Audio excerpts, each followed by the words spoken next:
माय लय सहन करता, मला माहिती आहे ना. सासूनं बोलावं, सासऱ्यानं बोलावं, जावनं बोलावं, नंदेनं हिनवावं, जगानं त्रास द्यावा, पण नवऱ्यानं म्हणावं नको काळजी करू, सोबत आहे मी तुझ्या, विश्वास आहे माझा तुझ्यावर. बाई सगळी संकट एका पायावर सहन करण्याची क्षमता ठेवते, फक्त नवरा साथ देणारा भेटला पाहिजे.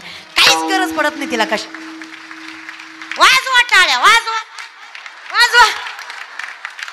खऱ्याला खरं तरी म्हणीत जा की राव त्यांनी जीव घाण टाकला तुमच्यासाठी, तुम्ही बर तुमच्याच बायकाचं कौतुक केलंय.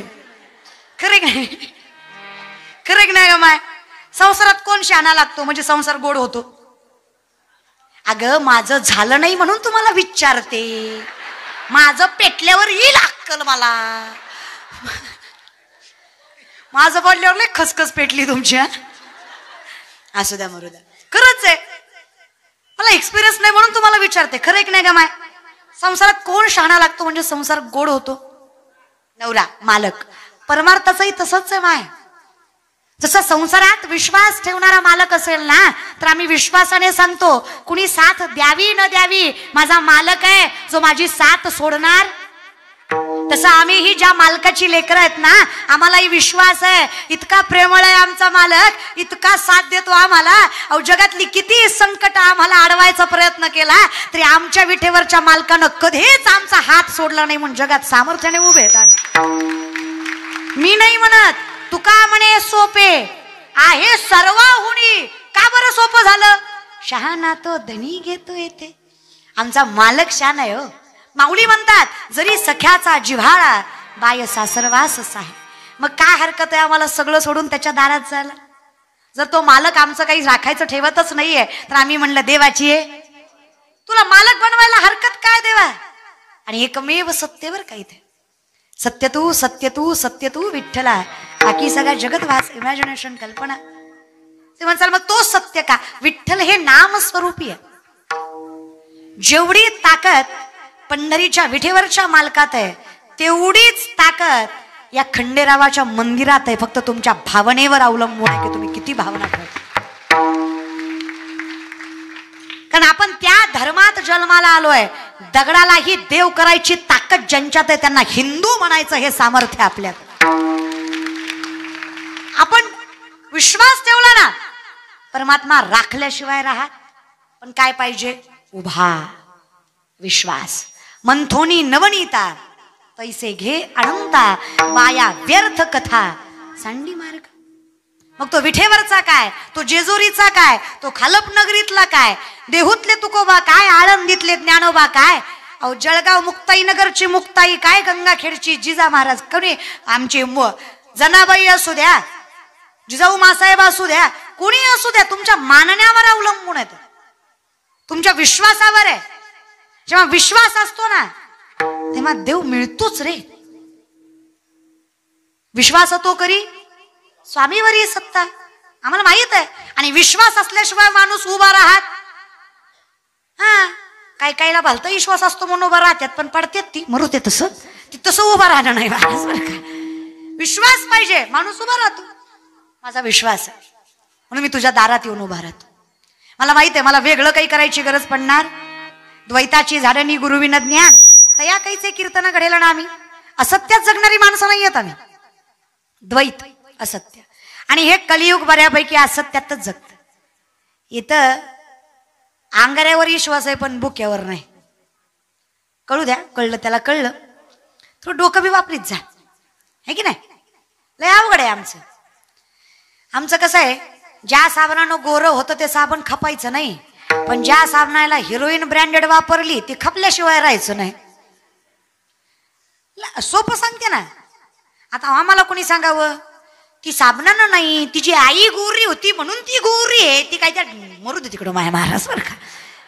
आपण तुम्हाला सांगू का, इमॅजिनेशन कशाला, कल्पनेची ताकद कशाला म्हणायची? कल्पना म्हणजे ऍडव्हर्टाइजमेंट. कल्पना म्हणजे काय? ऍडव्हर्टाइजमेंट जे सांगितलं जातं ते खरं असतं का? आपण हे जे प्रसार प्रचाराची माध्यमं ऐकतो ती खरी असतात का? आता एवढी वर्ष झालं संतूर साबण वापरता, खरं सांगा संतूर साबण से उमर का पता नाही चलता असं होतं का? खोट आहे, पण आम्ही मान्य करतो ना. खोट्याला सुद्धा आम्ही मान्य. क्वांटिटी ऍडव्हर्टाइजमेंट क्वांटिटी जास्त असली की क्वालिटीला किंमत राहा. सगळे मान्य केले की आम्ही. सोपं सांगते, कुठल्या ग्रंथात लिहिलं होतं दिवाळीत मोती साबण वापरायचा? हा, कारण दिवाळीच्या आधी महिन्यापासून ऍडव्हर्टाईज असते ना, उठा उठा दिवाळी आली, मोती स्नानाची वेळ झाली, डोक्यात फिट आहे ते. मग व्यापाऱ्यापासून राजकारणापर्यंत आणि शेतकऱ्यापासून महाराज लोकांपर्यंत सगळ्याच्या घरात मोती साबण येतोच. खपत ना, खोटं खपत की नाही? कधी खपत? प्रचार केल्यावर, प्रसार केल्यावर. अरे खोट्याचा प्रचार प्रसार करून जर ते खपत असेल तर सत्याचा प्रचार प्रसार केल्यावर आम्ही वृद्धिंगत होणार नाही का? एवढा तरी विचार आमच्या डोक्यात कधी आला? आम्ही जर विठ्ठलाचा प्रचार प्रसार करावा, आम्ही जर संतांचा प्रचार प्रसार करावा, आम्ही जर धर्माचा प्रचार प्रसार करावा, आमचा देहपणाला लागू द्या ना. खऱ्यासाठी जीव गेला तरी बेहत्तर. आणि लई विचार नाही करत. क्वांटिटी हे बघा, कमीपणाचा मोठेपणा कसा करावा ना हे माहित आहे आपल्या धर्माला. 2 लाख पायदळ 1 लाख घोडदळ होतं स्वराज्याचं. फक्त 2 लाख पायदळ 1 लाख घोडदळ स्वराज्याचं 10 पटीने जास्त सैन्य शत्रूचं. औरंगजेबाच्या संपत्तीचा विचार केला ना तर अखंड हिंदुस्थान त्याच्या संपत्तीचा फक्त 1/3 भाग होता. एवढं जहागीरदार होतं ते. घोडदळ, पायदळ, सैन्यबळ बलवंत होतं. छत्रपती शिवाजी महाराजांनी विचार केला नाही कधी, अरे माझा बाप निजामांच्या हाताखाली कामं करतो, गुलामगिरी करतो, गुलामाच्या पोरांना गुलाम व्हावं, राजाची स्वप्न बघू नये, हा विचार छत्रपतींना शिवलाही नाही. त्यांना माहित होतं जर माझ्या माणसांनी माझा हात पकडला, मी त्यांच्यात विश्वास निर्माण केला तर जी पोरं आज माती राखतात उद्या तीच पोरं या मातीमध्ये राजा झाल्याशिवाय राहणार नाहीत. हे सामर्थ्य माहित होतं छत्रपती शिवाजी महाराजांना. काय विचार असेल, अरे काय मॅनेजमेंट असेल. ही शेतकऱ्याची मुठभर पोळं मावळं म्हणून हाताला धरली आणि सत्ताधीश शत्रूच्या नाकावर टिचून 260 पेक्षा जास्त किल्ले 40 वर्षाच्या आत हस्तगत केले. हा इतिहास याच हिंदवी स्वराज्याचा आणि याच मातीचा. त्याची लेकरं आम्ही, आम्हाला कळतं कमीपणाचा मोठेपणा कसा करायचा, आम्हाला कळतं विकनेसला स्ट्रेंथ कशी बनवायची. काय काय विचार असेल बघा ना. कालही शेतकरी मरत होता, आजही शेतकरी मरतोय, उद्या मरणार नाही याची खात्री द्याल का? शेतकरी का तुम्ही? बसलेले थोडेफार शेतकरी आहे का खालपकर? मग to be proud of farmer रे. शेतकरी आहेत स्वाभिमानानं सांगा. अरे ज्यांची लायकी नाही ते मोठ्या मोठ्यानं सांगतात. आमदार, माजी आमदार, खासदार, सरपंच, नगरसेवक, नगराध्यक्ष, सचिव, चेअरमन, त्यांची थोडक्या दिवसापूर्वीची पद आहे ती, तरी ते मोठ्यानं सांगतात. त्यांना खुर्च्या असतात. आयुष्याचा जुगार खेळून मातीमधनं सोनं पिकवायची ताकद जावला देत आहे. ज्याच्या घरात कधीच तळतळाटाचा, भ्रष्टाचाराचा आणि लाचारीचा पैसा येत नाही त्याला शेतकऱ्याची औलाद बनायचं, कौतुकानं सांगायचं शेतकरी आहे. सांगा ना का, इमानदारीनं सांगा बरं. चला बाकीचं मरू द्या. आर्मीत भरती होणारी पोरं शेतकऱ्याची का जागीरदाराची? शेतकऱ्याची. स्वतःच तारुण्य पणाला लावून वारकरी संप्रदायामध्ये वारकरी संप्रदायाची तुरा खांद्यावर पेलवायची ताकद शेतकऱ्याच्यात का जागीरदाराच्यात? शेतकऱ्याच्यात. चला मरू द्या. वृद्धाश्रमात मायबाप कोणाचे, शेतकऱ्याचे का जागीरदाराचे? ती कुत्र्याचं नाक पुसतं, त्याला टॉमी आवडतो बापापेक्षा जास्त. अरे आमचं शेतकऱ्याचं एमपीसी UPC करेल, 8-8, 9-9 तास अभ्यास करेल. आर्मीत भरती व्हायचंय, चांगली अकॅडमी मिळेल असं नाही. पहाटे 3:30-4 ला उठतं, गावाच्याच फेऱ्या मारतं, शरीर कमवतं, आई बापाच्या परिस्थितीकडे बघून मोठं होतं, फार अट्टास करत नाही कुठल्या गोष्टीचा. अरे आमचं शेतकऱ्याचं पोरग मायबापाला थाटात सांभाळेल हा विश्वास नाही, पण माझं शेतकऱ्याचं पोरग मायबापाला मायबापाच्या घरातच सांभाळेल एवढा मात्र विश्वास आम्ही देऊ शकतो. ताकद आहे रे, संस्कार आहेत त्याच्याकडे. आयुष्यावर बघितलंय त्यानं, फाटक्या धोत्रावर संसार केलाय बापानं, फाटक्या पदरावर चुली फुकल्यात माईनं. कुठं त्रास द्यावा त्यांना? एवढी तरी ताकद आमच्या शेतकऱ्याच्या पोरात आहेच की. आणि सगळ्याच पोरांना वाईट म्हणत जाऊ नका. 100 एखादा वाईट निघाला म्हणून 99 पोरं वाईट नसतात. आजही वारकरी संप्रदायात स्वतःचं तारुण्य घाण टाकून पोरं शिकतात. आजही आर्मीत स्वतःचं देह पणाला लावून पोरं लढतात. हे सप्ते, हे यात्रा पोरांशिवाय होतं का? पंक्ती वाढाय पोरं, पत्रवाळ्या उचलाय पोरं, नियोजन कराय पोरं, सगळ्या मंदिराच्या साफसफाया करायला पोरं, लाइटिंग लावायला पोरं, तरी बी पोरच वाईट का? लय म्हातारी माणसं, पोरवाया गेली, पोरवाया गेली, पोरवाया गेली. अरे पण का गेली? बिडी फुकू फुकू तुझी थोबाड आत गेली म्हणून पोरवाया गेली, उगाच थोडी गेली. हा, आपला जीव म्हातारा दिसत नाही, आपल्याला बोलता येत नाही. आपण मारुतीच्या मंदिरात भजन करावं, पोती चाळीतो. ब्रह्मचारी मारुतीला राणी दाखवतो, ही गुणाचं. फक्त पोरच वाया गेली. आता या बायका सुद्धा म्हाताऱ्या दारात बसून बसून आजकालच्या काय पोरी येत वय, ह्यांना काय लाज आहेत वय, आमच्या जमान्यात नव्हतं माया असं, आम्ही किती इज्जतीनं खाल्लं, किती कष्ट केलं, ह्यांना काय झळ आहे, सगळं आयत्त भेटलं.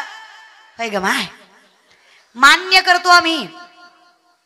जेवढी ताकद जुन्या बायकांमध्ये आहे तेवढी आमच्यात नाहीये.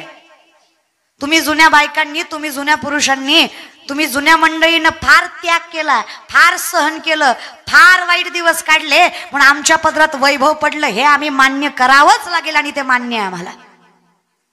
पण करून करून करायचं आणि बोलून वाया घालवायचं.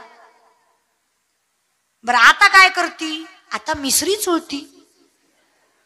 तुझ्या मिसरीच्या वासानं गोठ्यातल्या म्हशीनं दूध द्यायचं बंद केलं. इतका भंगार वास त्या मिसरीचा.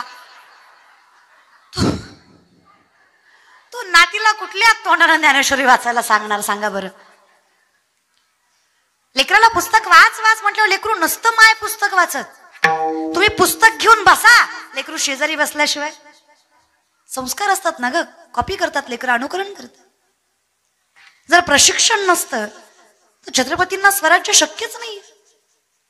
कूस तशी आहे ना ग माय, कूस आहे. धन्य धन्य थोराई शिवरायांची चिचाई, धन्य धन्य थोराई शिवरायांची चिचाई. आज पूजित महाराष्ट्र सारा, मुजरा मानाचा, मुजरा मानाचा, मानाचा चिजाईला, मुजरा मानाचा, मानाचा चिजाईला, मुजरा मानाचा, मानाचा चिजाईला, मुजरा मानाचा, मानाचा चिजाईला. धन्य धन्य थोराई शिवरायांची चिजाई, धन्य थोराई शिवरायांची चिजाई. पूजित महाराष्ट्र सारा, मुजरा मानाचा, मानाचा चिजाईला, मुजरा मानाचा, मानाचा चिजाईला.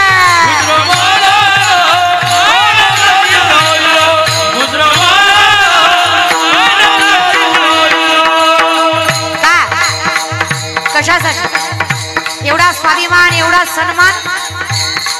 आठवा, 350 वर्षापूर्वीचा काळ. डोळ्यात एखाद आपल्या आई बहिणींची आवरून उठली. अरे मंदिराच्या मंदिरं उद्ध्वस्त केली.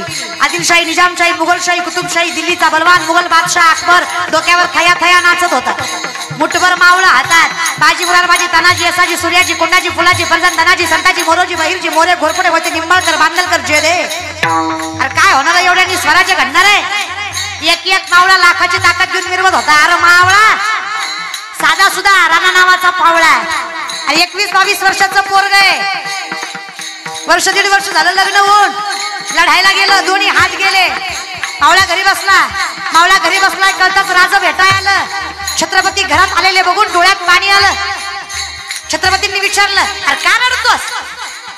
अरे जीव घाट टाकून स्वराज्य रक्षण करणार ही शपथ घेतलेली मावळं तुम्ही हात गेलं म्हणून रडता?